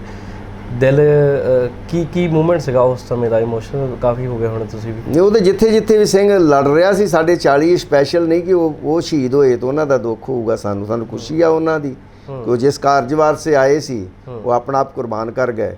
ਇਹ 'ਚ ਤੇ ਸੰਤ ਜਰਨੈਲ ਸਿੰਘ ਖੁਦ ਆਪ ਸ਼ਹੀਦ ਹੁੰਦੇ ਆ। ਫੈਡਰੇਸ਼ਨ ਦੇ ਜਿਹੜੇ ਪ੍ਰਧਾਨ ਸਨ ਸ਼ਹੀਦ ਭਾਈ ਅਮਰੀਕ ਸਿੰਘ ਜੀ, ਉਹ ਸ਼ਹੀਦ ਹੁੰਦੇ ਆ। ਭਾਈ ਦਲਬੀਰ ਸਿੰਘ, ਭਾਈ ਠਾਰਾ ਸਿੰਘ, ਇਥੋਂ ਤੱਕ ਕਿ ਜਨਰਲ ਸ਼ਵੇਕ ਸਿੰਘ ਵਰਗੇ ਜਿਨ੍ਹਾਂ ਨੇ 4 ਜੰਗਾਂ ਲੜੀਆਂ ਹਿੰਦੁਸਤਾਨ ਮਤਲਬ ਕਿ ਭਾਰਤ ਵਾਸਤੇ, 48 ਦੀ, 62 ਦੀ, 65 ਦੀ, 71 ਦੀ, ਔਰ ਉਹ ਸ਼ਹੀਦੀ ਪ੍ਰਾਪਤ ਉਹਨਾਂ ਨੂੰ ਆਪਣੇ ਅਕਾਲ ਤਖਤ ਤੇ ਲੜਦਿਆਂ ਹੋਈ। ਉਹਨਾਂ ਦੀ ਉਹ ਖਾਲੀ ਹੌਸਲਾ ਇਹਨਾਂ ਦਿੱਤਾ ਉਹਨਾਂ ਨੇ ਆਪਣੇ ਸਿੰਘਾਂ ਨੂੰ। ਆਂਦੇ ਕਿ ਫਿਕਰ ਨਾ ਕਰਿਓ, ਜਿੱਥੇ ਮਰਜ਼ੀ ਤੁਰੇ ਫਿਰਿਓ ਤੁਸੀਂ, ਜਿਸ ਗੋਲੀ ਤੇ ਤੁਹਾਡਾ ਨਾਂ ਲਿਖਿਆ ਹੋਊਗਾ, ਜਦੋਂ ਉਹ ਗੋਲੀ ਤੁਹਾਡੇ ਵੱਜੂਗੀ ਤੁਹਾਡੀ ਮੌਤ ਹੋਣੀ ਆ। ਬਾਕੀ ਚੱਲਣ ਦਿਓ, ਬੰਬ ਬੁੰਬ ਜੋ ਚੱਲਦੇ ਚੱਲਣ ਦਿਓ, ਕੋਈ ਫਰਕ ਨਹੀਂ ਪੈਣਾ। ਤੁਹਾਡੀ ਗ੍ਰਿਫਤਾਰੀ ਕਿਹੜੇ ਦਿਨ ਹੁੰਦੀ ਆ? 6 ਨੂੰ ਜਾਂ 7 ਨੂੰ? 6 ਨੂੰ। 6 ਤਰੀਕ ਸ਼ਾਮ ਨੂੰ? ਸ਼ਾਮ ਤੇ ਨਹੀਂ, ਲਾ ਲਓ 4 ਵਜੇ ਨਾ। ਤੇ ਉਸ ਸਮੇਂ ਦਾ ਮੂਵਮੈਂਟ ਦੱਸੋ ਜਦੋਂ ਤੁਹਾਡੀ ਗ੍ਰਿਫਤਾਰੀ ਹੁੰਦੀ, ਕਿੰਨਾ ਕੁ ਟੌਰਚਰ ਜਿਹੜਾ ਆ ਉਹ ਸਾਰਾ ਕੀਤਾ ਜਾਂਦਾ ਤੁਹਾਡੇ ਤੇ? ਨਹੀਂ, ਉਹ ਤੇ ਜਦੋਂ ਫਿਰ ਉਹਨਾਂ ਦਾ ਕਬਜ਼ਾ ਹੋ ਚੁੱਕਾ ਸੀ ਨਾ, 9:40 ਤੇ ਸੰਤ ਜਦੋਂ ਸ਼ਹੀਦ ਹੋ ਗਏ ਦਰਬਾਰ ਸਾਹਿਬ ਦੇ ਉੱਤੇ, ਤੁਸੀਂ ਵੇਖੋਗੇ ਟੈਂਕ ਸਾਹਮਣੇ ਖੜਾ। ਜਿਹੜੇ ਕਹਿੰਦੇ ਨਾ ਕਿ ਅਸੀਂ ਇੱਕ ਦੂਜੇ ਫੌਜੀ ਤੋਂ ਉੱਤੋਂ ਅਕਾਲ ਤਖਤ ਤੇ ਵੜਨ ਦੀ ਕੋਸ਼ਿਸ਼ ਕਰ ਰਹੇ ਸਾਂ, ਕਿ ਅਕਾਲ ਤਖਤ ਦੇ ਸਾਹਮਣੇ ਟੈਂਕ ਖੜੇ ਨੇ, ਉੱਪਰ ਫੌਜ ਖੜੀ ਆ। ਕਿਸੇ ਬੂਟ ਪਾ ਕੇ ਕਿਸੇ ਫੌਜੀ ਦੀ ਜ਼ਰੂਰਤ ਨਹੀਂ ਪਈ ਕਿ ਅੰਦਰ ਵੜ ਕੇ ਸੰਤ ਜਰਨੈਲ ਸਿੰਘ ਭਿੰਡਰਾਂਵਾਲੇ ਦੇ ਗੋਲੀ ਮਾਰਦੀ, ਜਦੋਂ ਇਹਨੇ ਕਮਾਂਡੋ ਲੈ ਕੇ ਆਏ। ਉਹ ਆਂਦੇ ਕਿ ਸਾਰੇ ਕਮਾਂਡੋ ਲੈ ਕੇ ਆਏ ਸੀ, ਕਮਾਂਡੋ ਹੋਰ ਕਿੰਨਿਆਂ ਦੀਆਂ ਗੱਲਾਂ ਕਰਦੇ ਆ ਉਹ, ਕਿ ਅਕਾਲ ਤਖਤ ਦੇ ਅੰਦਰ ਵੜਨ ਦੀ ਜ਼ਰੂਰਤ ਨਹੀਂ ਕੀਤੀ ਕਿਸੇ ਬੰਦੇ ਨੇ ਸੰਤ ਬਾਬਾ ਜਰਨੈਲ ਸਿੰਘ ਭਿੰਡਰਾਂਵਾਲੇ ਦੇ ਜੀਂਦੇ ਜੀ। ਔਰ ਜਦੋਂ ਸੰਤ ਨਿਕਲ ਕੇ ਸ਼ਹੀਦ ਹੋ ਜਾਂਦੇ 9:40 ਤੇ ਜੀ, ਫਿਰ ਇਧਰਲੇ ਪਾਸੇ ਜਦੋਂ ਅਸੀਂ ਵੇਖਿਆ ਕਿ ਸੰਤ ਸ਼ਹੀਦ ਹੋ ਗਏ ਨੇ, ਬਕਾਇਦਾ ਉਹਦੇ ਨਾਲ ਸੰਤਾਂ ਦੇ ਨਾਲ 20-25 ਸਿੰਘ ਸੀ ਸ਼ਹੀਦ ਹੋਣ ਵਾਲੇ। ਠੀਕ ਹੈ ਜੀ। ਜਕਾਰੇ ਗਜਾ ਕੇ ਸ਼ਹੀਦ ਹੋਏ, ਆਵਾਜ਼ ਗੂੰਜੀ ਇੱਕ ਕਰੀ, ਗੋਲੀਆਂ ਦੀ ਵੀ ਗੂੰਜੀ। ਮੁੜ ਕੇ ਜਦੋਂ ਗੋਲੀਆਂ ਉੱਤੋਂ ਚੱਲੀਆਂ, ਜਦੋਂ ਗੰਨਾਂ ਆਪਣੀਆਂ ਟੈਂਕ ਵਾਲੀਆਂ, ਫਿਰ ਜਦੋਂ ਅਸੀਂ ਸਾਰਿਆਂ ਨੇ ਵੇਖਿਆ ਤਾਂ ਸੰਤ ਸ਼ਹੀਦ ਹੋ ਗਿਆ। ਫਿਰ ਇੱਧਰ ਵੀ ਜਿਹੜੇ ਬੰਦੇ ਸੀ 20-25 ਬੰਦੇ, ਇਹਨਾਂ ਨੇ ਵੀ ਪਰਿਕਰਮਾ ਵਿੱਚ ਆ ਕੇ ਛਾਲਾਂ ਮਾਰੀਆਂ। ਭਾਈ ਦਲਵੀਰ ਸੋਹਣੀ, ਗੁਰਮੇਲ ਸੋਹਣੀ, ਸਾਰੇ ਬੰਦੇ ਸ਼ਹੀਦੀ ਪ੍ਰਾਪਤ। ਹਾਂ, ਸਾਰੇ ਸ਼ਹੀਦੀ। ਮੈਂ ਜਦੋਂ ਛਾਲ ਮਾਰੀ ਮੈਂ ਲੰਮਾ ਪੈ ਗਿਆ, ਉਹਨਾਂ ਨੂੰ ਨਹੀਂ ਦਿਖਿਆ ਜਾਂ ਫਾਇਰਿੰਗ ਉਦੋਂ ਬੰਦ ਹੋਈ ਮਾੜੀ ਜੀ, ਮੈਂ ਪੌਣੇ ਚਲਾ ਗਿਆ। ਮੈਂ ਇਕੱਲਾ ਹੀ ਹਾਂ ਪੌਣੇ ਦੇ ਵਿੱਚ, ਹੋਰ ਕੋਈ ਬੰਦਾ ਨਹੀਂ ਸੀ ਉਦੋਂ। ਪੌਣੇ ਦੇ ਉੱਤੇ ਵੀ ਮੋਰਚਾ ਹੈਗਾ ਸੀ, ਪਰ ਉਦੋਂ ਕੋਈ ਸਿੰਘ ਨਹੀਂ। ਬਾਬਾ 1800 ਵੀ ਉੱਥੇ ਹੀ ਸ਼ਹੀਦ ਹੁੰਦੇ ਆ। ਫਿਰ ਤੁਹਾਡੀ ਗ੍ਰਿਫਤਾਰੀ ਉਸੇ ਦਿਨ ਹੀ ਹੁੰਦੀ ਹੈ ਰਾਈਟ? ਹਾਂ ਮੇਰੀ ਗ੍ਰਿਫਤਾਰੀ ਹੁੰਦੀ ਆ, ਪਰ ਉਹ ਤੋਂ ਪਹਿਲਾਂ ਜਦੋਂ ਮੈਂ ਪੁਣੇ ਦੇ ਵਿੱਚ ਹਾਂ ਉਦੋਂ ਮੈਂ ਇੱਕ ਬੀਬੀ ਨੂੰ ਬੱਚਾ ਚੁੱਕਿਆ ਹੋਵੇ ਨਾ ਲੰਗਰ ਦੀ ਪੌੜੀਆਂ ਉਤਰਦਿਆਂ ਲਾਗੇ, ਇੱਕ ਨਾਲ ਉਹਦਾ ਘਰ ਵਾਲਾ ਹੋਊਗਾ, ਨੌਜਵਾਨ ਸੀ ਬੀਬੀ, ਉਹ ਸਿੰਘ ਵੀ, ਬੰਦੇ ਨੇ ਹੱਥ ਖੜੇ ਕੀਤੇ, ਹੱਥ ਖੜੇ ਕਰਾ ਕੇ ਉਹਨਾਂ ਗ੍ਰਿਫਤਾਰੀ ਲੈਣੀ ਹੁੰਦੀ ਆ, ਤੇ ਬੀਬੀ ਨੇ ਬੱਚਾ ਚੁੱਕਿਆ ਸੀ ਤੇ ਇੱਕ ਫੌਜੀ ਨੇ ਉਹਦੇ ਨਾਲ ਇਸ਼ਾਰਾ ਕਰਕੇ ਜਾਂ ਗੰਨ ਨਾਲ ਜਾਂ ਹੱਥ ਨਾਲ ਕਿਹਾ ਕਿ ਹੱਥ ਖੜੇ ਕਰ ਬੀਬੀ ਨੂੰ। ਉਹ ਫਿਰ ਸਿੰਘ ਨੇ ਕਿਹਾ ਕਿ ਹੱਥ ਨਹੀਂ ਲਾਉਣਾ ਆਂਦਾ। ਮਿਲਟਰੀ ਵਾਲੇ ਨੇ ਫਿਰ ਗੋਲੀ ਮਾਰਤੀ ਉਹਦੇ, ਉਸ ਔਰਤ ਦੇ? ਨਾ ਔਰਤ ਦੇ ਨਹੀਂ, ਬੰਦੇ ਤੇ ਗੋਲੀ ਮਾਰਤੀ ਜਿਸ ਨੇ ਉਸ ਨੂੰ ਮਨਾ ਕੀਤਾ। ਉਹਦੇ ਘਰ ਵਾਲਾ ਹੀ ਸੀ ਬੰਦਾ ਨਾ ਸਿੰਘ, ਉਹ ਫਿਰ ਔਰਤ ਉੱਥੇ ਬੈਠੀ ਸੀ ਵਿਚਾਰੀ ਪਰਿਕਰਮਾ ਦੇ ਵਿੱਚ ਹੀ। ਇਹ ਕਹਾਣੀ ਹੋਰ ਦੱਸਦਾ, ਜਦੋਂ ਮੈਂ ਅਰੈਸਟ ਹੋ ਕੇ ਜਾਣਾ ਵਾਂ ਤੇ ਬਾਕੀ ਪਹਿਲੋਂ ਵੀ ਸਿੰਘ ਉੱਥੇ ਬੰਨ੍ਹ ਕੇ ਉਹਨਾਂ ਬਿਠਾਏ ਸੀ, ਪਿੱਛੇ ਬੰਨ੍ਹ ਕੇ ਬਾਬਾ ਦੀਪ ਸਿੰਘ ਬਾਈ ਵਾਲੇ ਪਾਸੇ 150 ਤੋਂ ਉੱਤੇ ਹੀ ਹੋਣੇ ਸਿੰਘ। ਫਿਰ ਇੱਕ ਸਵੇਰੇ ਇੱਕ ਘਟਨਾ ਵਾਪਰਦੀ ਆ ਉੱਥੇ ਕਿ ਉਦੋਂ ਕੁਝ ਹਿੰਦੂ ਜਿਹੜੇ ਸੀ ਉਹ ਪਰਿਕਰਮਾ 'ਚ ਆ ਜਾਂਦੇ ਨੇ, ਕੁਝ ਖਾਣ ਪੀਣ ਦੀਆਂ ਚੀਜ਼ਾਂ ਹੋਰ ਚੀਜ਼ਾਂ ਲੈ ਕੇ। ਉਦੋਂ ਇੱਕ ਫੌਜੀ ਜਿਹੜਾ ਉਹ ਸਿਗਰਟ ਪੀਣ ਦੀ ਕੋਸ਼ਿਸ਼ ਕਰਦਾ, ਬੀੜੀ ਆ ਸਿਗਰਟ। ਸਾਡੇ ਨਾਲ ਸੀ ਇੱਕ ਦਲਵੀਰ ਸਿੰਘ ਭਲਵਾਨ ਹਰਿਆਣੇ ਦਾ, ਤੇ ਉਸ ਦੀ ਵੀ ਕਾਫੀ ਕਹਾਣੀ ਹੈ। ਸ਼ਾਇਦ ਮੇਰੀਆਂ ਇਹ ਜਿਹੜੀਆਂ ਕੱਲੀਆਂ ਕਹਾਣੀਆਂ ਨੇ ਐਰਕੀ ਵੰਗਾਰ ਜਿਹੜਾ ਆਊਗਾ ਮੈਗਜ਼ੀਨ ਉਹਦੇ ਤੇ ਆਉਣਗੀਆਂ। ਉਹ 5000 ਰਸਾਲਾ ਵੀ ਮਤਲਬ ਕਿ ਉਹਨਾਂ ਦੇ ਸਹਿਯੋਗ ਨਾਲ ਭਾਈ ਬਲਜੀਤ ਸਿੰਘ ਖਾਲਸਾ ਜੀ ਦੇ ਆਪਾਂ ਵੰਡਾਂਗੇ ਉਹ ਵਾਲਾ। ਤੇ ਉਹਨੂੰ ਡੱਕਦਾ ਜਦੋਂ, ਤੇ ਉਹ ਕਹਿੰਦਾ ਕਿ ਅਭੀ ਵੀ ਆਪਕੀ ਮਤਲਬ ਕਿ ਹੇਖੜੀ ਗਈ ਨਹੀਂ ਆਂਦਾ। ਇਹ ਬਿਹਾਰੀ ਸੀ ਨਾ, ਉਹ ਆਂਦਾ ਨਹੀਂ ਪਰ ਬੀੜੀ ਨਹੀਂ ਸਿਗਰਟ ਪੀਣ ਨਹੀਂ ਦੇਣੀ ਆਂਦਾ ਮੈਂ, ਆਂਦਾ ਹਮ ਪੀਏਂਗੇ ਆਂਦਾ ਫਿਰ ਮੈਂ ਨਹੀਂ ਪੀਣ ਦੇਣੀ। ਉਹ ਪਿੱਛੇ ਹੱਥ ਬੱਧੇ ਸੀ ਉਹਦੇ, ਉਹ ਮਤਲਬ ਖੋਲ੍ਹਣ ਦੀ ਕੋਸ਼ਿਸ਼ ਕਰਦਾ, ਉਹ ਫਿਰ ਉਹਦੇ ਗੋਲੀ ਮਾਰ ਦਿੰਦਾ। ਇੰਨੀ ਗੱਲ ਤੋਂ ਕੀ ਮਨਾ ਕੀਤਾ? ਹਾਂ। ਤੇ ਫਿਰ ਉਹ ਜੇ ਗੋਲੀ ਚੱਲਦੀ ਆ ਫਿਰ ਲਾਗੇ ਚਾਗੇ ਹੋਰ ਅਫਸਰ ਹੈਗੇ ਜਿਹੜੇ ਉਹ ਆ ਜਾਂਦੇ ਆ, ਉਹ ਪੁੱਛਦੇ ਆ ਗੱਲਬਾਤ, ਤੇ ਉਹ ਫਿਰ ਉਹ ਫੌਜੀ ਨੂੰ ਉੱਥੋਂ ਫਿਰ ਉਹ ਲੈ ਜਾਂਦੇ ਆ ਵੱਖਰੇ ਕਰਕੇ। ਸੁਣਨ ਵਿੱਚ ਜੋ ਆਉਂਦਾ ਇਹ ਵੀ ਕਿਹਾ ਜਾਂਦਾ ਕਿ ਕਾਫੀ ਲੋਕਾਂ ਨੇ ਉੱਥੇ, ਜਿੱਦਾਂ ਤੁਸੀਂ ਦੱਸਿਆ ਖਾਣ ਪੀਣ ਦਾ ਸਮਾਨ, ਜਿੱਦਾਂ ਬਹੁਤੇ ਲੋਕਾਂ ਨੇ ਉੱਥੇ ਲੱਡੂ ਵੀ ਵੰਡੇ। ਹਾਂ ਲੱਡੂ ਵੀ ਵੰਡੇ, ਮਠਿਆਈਆਂ ਜੋ ਉਹਨਾਂ ਕੋਲ ਸਰਿਆ ਬਣਿਆ। ਜਦੋਂ ਸਾਨੂੰ ਉੱਥੋਂ ਫਿਰ ਬਾਅਦ 'ਚ 7 ਤਰੀਕ ਨੂੰ 2-2:30 ਵਜੇ ਲੈ ਕੇ ਵੀ ਆਏ, ਜਦੋਂ ਘੰਟਾ ਘਰ ਦੇ ਸਾਹਮਣੇ ਬਿਠਾਇਆ ਨਾਲ ਜਿੱਧਰ ਇਨਫੋਰਮੇਸ਼ਨ ਸੈਂਟਰ ਆ ਉੱਧਰ, ਤੇ ਸਾਹਮਣੇ ਮਤਲਬ 10,000 ਬੰਦਾ ਹੋਣਾ, ਜਿਸ 'ਚ ਕੋਈ ਪੱਗ ਵਾਲਾ ਬੰਦਾ ਨਹੀਂ ਸੀ, ਕੋਈ ਚੁੰਨੀ ਵਾਲੀ ਭੈਣ ਜਾਂ ਬੀਬੀ ਹੈ ਨਹੀਂ ਸੀ ਉੱਥੇ। ਉਹਨਾਂ ਦੇ ਚਿਹਰਿਆਂ 'ਤੇ ਖੁਸ਼ੀ ਸੀ। ਪਰ ਕਿਉਂ ਮਨਾ, ਜਿਹੜੇ ਤੁਸੀਂ ਕਹਿ ਦਿੰਦੇ ਜੇ ਨਾ ਕਿ ਇਹ ਕਹਿੰਦੇ ਆ ਕਿ ਇਹਨੇ ਹਿੰਦੂ ਮਾਰਤੇ, ਉਹਨੇ ਮਾਰਤੇ ਇਹਨਾਂ ਨੇ, ਤੇ ਉਦੋਂ ਹਿੰਦੂਆਂ ਦਾ ਰੋਲ ਕੀ ਸੀ ਵੇਖੋ। ਕਿ ਦਰਬਾਰ ਸਾਹਿਬ ਤੋਂ ਮੱਥਾ ਟੇਕਣ ਰੋਜ਼ ਆਉਂਦੇ ਹੋਣੇ, ਲਾਗੇ ਚਾਗੇ ਦੇ ਬੰਦੇ ਹੋਣੇ ਹਨ ਪੂਰੇ ਸ਼ਹਿਰ ਦੇ ਵਿੱਚ। ਜਦੋਂ ਸਾਨੂੰ ਲੈ ਕੇ ਵੀ ਕੈਂਪਾਲ ਨੂੰ ਗਏ ਆ, ਰਸਤੇ 'ਚ ਵੀ ਸੜਕਾਂ 'ਤੇ ਦੋਵੇਂ ਪਾਸੇ ਖਲੋਤੇ, ਉਹਨਾਂ 'ਤੇ ਕਰਫਿਊ ਨਹੀਂ ਲੱਗਾ ਸੀ। ਮਤਲਬ ਕਰਫਿਊ ਤਾਂ ਹਰ ਇੱਕ ਵਾਸਤੇ ਲੱਗਾ ਸੀ ਨਾ, ਸਰਦਾਰ ਵਾਸਤੇ ਵੀ ਤੇ ਹਿੰਦੂ ਵਾਸਤੇ ਵੀ, ਪਰ ਉਹਨਾਂ ਨੂੰ ਖੋਲ੍ਹ ਦਿੱਤੀ ਗਈ ਸੀ ਰੌਲਾ ਪਾਉਣ ਲਈ। ਕਾਫੀ ਹੂਟਿੰਗ ਵੀ ਕੀਤੀ ਗਈ ਉਹਨਾਂ ਵੱਲੋਂ ਜਦੋਂ ਸਿੱਖਾਂ ਨੂੰ ਲੈ ਕੇ ਮਤਲਬ ਰੌਲਾ ਪਾਉਣ ਡਏ ਸੀ, ਮਤਲਬ ਹੱਲਾ ਕਰ ਰਹੇ ਸੀ, ਖੁਸ਼ੀ ਮਨਾ ਰਹੇ ਸੀ ਇੱਕ ਤਰ੍ਹਾਂ ਦੀ। ਉਹ ਦੇਖ ਕੇ ਦੁੱਖ ਤਾਂ ਲੱਗਾ ਹੋਣਾ ਕਿ ਇਹ ਵੀ ਆਪਣੇ ਲੋਕ, ਇਹਨਾਂ ਦੇ ਲਈ ਵੀ ਅਸੀਂ ਜਿਹੜਾ ਨਹੀਂ, ਸਾਨੂੰ ਨਹੀਂ ਲੱਗਿਆ ਕਿ ਅਸੀਂ ਪੰਜਾਬ ਦੇ ਵਿੱਚ ਅਰੈਸਟ ਹੋ ਰਹੇ ਹਾਂ, ਉਹ ਵੀ ਦਰਬਾਰ ਸਾਹਿਬ ਦਾ ਸ੍ਰੀ ਅੰਮ੍ਰਿਤਸਰ ਦੇ ਵਿੱਚ, ਕਿ ਇੱਕ ਵੀ ਸਰਦਾਰ ਨਹੀਂ ਸੀ। ਪਹਿਲਾਂ ਤੁਹਾਨੂੰ ਕਿੱਥੇ ਰੱਖਿਆ ਗਿਆ? ਜੇ ਸਿੱਧਾ ਜੋਧਪੁਰ ਜੇਲ੍ਹ ਲੈ ਕੇ ਗਏ ਜਾਂ? ਨਹੀਂ, ਸਾਨੂੰ ਇੱਥੋਂ ਕੈਂਪਾਂ 'ਚ ਲੈ ਕੇ ਗਏ। ਉਹ ਸਾਡੀ ਜਦੋਂ ਜਾਂਦੇ ਆ ਸਾਨੂੰ ਲੈ ਕੇ, ਤੇ ਉਦੋਂ ਹਨੇਰਾ ਹੋ ਚੁੱਕਿਆ ਸੀ, ਤੇ ਪਹਿਲੇ ਕਮਰੇ 'ਚੋਂ 40 ਬੰਦੇ ਮਤਲਬ ਕਿ ਵਾਰਡ ਦੇ, ਛੋਟਾ ਜਿਹਾ ਕਮਰਾ ਸੀ 12x15 ਦਾ ਹੋਊਗਾ। ਉਹ ਕੋਤਖਾਨੇ ਸੀ ਜਿਨ੍ਹਾਂ ਉੱਤੇ ਨਾ ਕੋਈ ਪੱਖਾ ਸੀ ਨਾ ਕੋਈ ਬਾਰੀ ਸੀ, 2 ਰੋਸ਼ਨਦਾਨ ਸੀ ਸਿਰਫ ਉੱਤੇ, ਉਹ ਸ਼ੀਸ਼ੇ ਨਾਲ ਬੰਦ ਸੀ, ਉਹ ਅਸੀਂ ਤੋੜਤੇ ਹੀ ਸ਼ੀਸ਼ੇ ਜਿਹੜੇ ਆ, ਤੇ ਲੋਹੇ ਦੇ ਗੇਟ ਸੀ ਉਹਨਾਂ ਦੇ। ਅਗਲੇ ਪਾਸੇ ਫਿਰ ਇੱਕ ਛੋਟਾ ਕਮਰਾ ਸੀ, ਹਾਫ ਸੀ ਕਮਰਾ, ਉਹ ਸ਼ਾਇਦ ਉਹਨਾਂ ਨੂੰ ਨਾ ਪਤਾ ਹੋਏ, ਪਤਾ ਨਹੀਂ, ਉਹ 'ਚ ਵਾਰਨ ਡੇ ਸੀ, ਤਾਂ ਉੱਥੇ ਹੱਥਾਪਾਈ ਹੋ ਗਈ ਬੰਦਿਆਂ ਨਾਲ। ਉਹ ਫਿਰ ਉਹਨਾਂ ਨੇ ਜਿਹੜੀਆਂ ਬੋਰੀ ਮਗਰ ਲਾ ਕੇ ਮੋਰਚਾ ਬਣਾਇਆ ਸੀ, 30-35 ਬੰਦੇ ਰਾਤ ਉੱਥੇ ਮਾਰਤੇ ਉਹਨਾਂ ਕੈਂਪ 'ਚ ਖੜ੍ਹ ਕੇ। ਕੈਂਪ 'ਚ? ਹਾਂ। ਫਿਰ ਅਗਲੇ ਕਮਰਿਆਂ 'ਚ ਜਿਸ ਤਰ੍ਹਾਂ ਬੰਦੇ ਆਏ ਗਏ ਤੇ ਉਹ ਅੰਦਰ ਵਾੜੀ ਗਏ। ਉਸ ਤੋਂ ਇਲਾਵਾ ਵੀ ਫਿਰ 1 ਤਰੀਕ ਤੋਂ ਇੱਕ ਖਾਣਾ ਪੀਣਾ ਕੀ ਸੀ, ਉੱਥੇ ਲੜਾਈ ਚੱਲ ਰਹੀ ਸੀ, ਤੇ ਖਾਧਾ ਪੀਤਾ ਥੋੜ੍ਹੀ ਕਿਸੇ ਬੰਦੇ ਨੇ। 1 2 3 4 5 6 7 ਦੀ ਰਾਤ ਹੋ ਗਈ, 7 ਦਿਨ ਹੋ ਗਏ ਸੀ ਮਤਲਬ ਕਿ। ਤੇ ਪਾਣੀ ਤੋਂ ਵੀ ਬੰਦੇ ਫਿਰ ਅੰਦਰ ਪਾਣੀ ਪੀਣ ਲਈ ਵੀ ਨਹੀਂ ਸੀ, ਨਾ ਪੱਖਾ ਸੀ ਨਾ ਬਾਰੀ ਸੀ, ਤੇ ਪਾਣੀ ਤੋਂ ਵੀ ਬੰਦੇ ਮਰੇ। ਹਾਰਟ ਅਟੈਕ ਵੀ ਆਇਆ ਹੋਊਗਾ ਬੰਦਿਆਂ ਨੂੰ, ਮਤਲਬ ਕਿ ਮੁੜਕਾ ਜ਼ਿਆਦਾ ਸੀ। ਕੈਂਪਾਂ ਦੇ ਵਿੱਚ ਵੀ ਕਹਿੰਦੇ ਖਾਣਾ ਜਿਹੜਾ ਆ ਉਹ ਬਹੁਤ ਹੀ ਗੰਦੇ ਤਰੀਕੇ ਦਾ ਦਿੱਤਾ ਗਿਆ ਕੈਂਪਾਂ 'ਚ। ਫਿਰ 7 ਤਰੀਕ ਨੂੰ ਉਹ ਫਿਰ ਖਾਣਾ ਲੈ ਕੇ ਆਏ ਆ, ਤੇ ਖਾਣਾ ਤੇ ਚਲੋ ਹੁਣ ਜਿਹੋ ਜਿਹਾ ਮਾੜਾ ਹੋਵੇ ਚੰਗਾ ਹੋਵੇ, ਜਿਹੋ ਜਿਹਾ ਸੀ ਉਹਨਾਂ ਦਾ, ਆਪਾਂ ਉਹਨੂੰ ਮਾੜਾ ਕਹੀਏ ਚੰਗਾ ਕਹੀਏ, ਕੀ ਕਹਿਣਾ ਸੀ ਉਹਨੂੰ, ਆਪਾਂ ਕਿਹੜਾ ਉਹਨਾਂ ਮਹਿਮਾਨ ਸਾਂ ਉਹਨਾਂ ਦੇ। ਪਰ ਫਿਰ ਵੀ ਕਹਿੰਦੇ ਇਨਸਾਨੀਅਤ ਵਾਲਾ ਨਹੀਂ ਸੀ ਉਹ। ਨਹੀਂ, ਇਨਸਾਨੀਅਤ ਤੇ ਫਿਰ ਪਹਿਲੋਂ ਤੋਂ ਇਨਸਾਨੀਅਤ ਨਹੀਂ ਸੀ ਉਹਨਾਂ ਦੀ। ਜਦੋਂ ਫੜ ਕੇ ਰੱਖਿਆ ਉਦੋਂ 32 ਘੰਟੇ ਸਾਨੂੰ ਮਗਰ ਬੰਨ੍ਹ ਕੇ ਬਿਠਾਈ ਰੱਖਿਆ, ਉਹ ਵੀ ਧੁੱਪੇ ਤੇ ਪਰਕਰਮਾ 'ਚ ਬਿਠਾਈ ਰੱਖਿਆ ਜਿੱਥੇ ਪੱਥਰ ਗਰਮ ਹੋਇਆ ਸੀ। ਫਿਰ ਉਹਨਾਂ ਅੰਦਰ ਕੀਤਾ ਉੱਥੋਂ। ਫਿਰ ਜਿਨ੍ਹਾਂ ਕਮਰਿਆਂ 'ਚ ਬਾਅਦ 'ਚ ਵੀ ਰੱਖਿਆ ਸਾਨੂੰ ਉਹਨਾਂ ਨੇ, ਉਹ ਕਮਰਿਆਂ 'ਚ ਜੂਨ ਦੇ ਮਹੀਨੇ ਵਿੱਚ ਇੱਕ ਕਮਰੇ ਵਿੱਚ 12 ਬਾਈ 15 ਦੇ ਕਮਰੇ ਵਿੱਚ 19 20 ਬੰਦੇ ਰੱਖੇ ਉਹਨਾਂ ਨੇ। ਇਨਸਾਨੀਅਤ ਤਾਂ ਫਿਰ ਉਹ ਵੀ ਨਹੀਂ ਸੀ, ਮਤਲਬ ਕਿ ਇੱਕ ਕਸ਼ਹਿਰਾ ਤੇ ਇੱਕ ਬਨੈਣ ਦੇ ਉੱਤੇ। ਨਾ ਸਾਡੇ ਕੋਲ ਦੂਜਾ ਕੱਪੜਾ ਸੀ ਕਿ ਨਹਾਉਣਾ ਸੀ ਜਾਂ ਦੂਜਾ ਕੱਪੜਾ ਪਾਉਣਾ ਵਾ।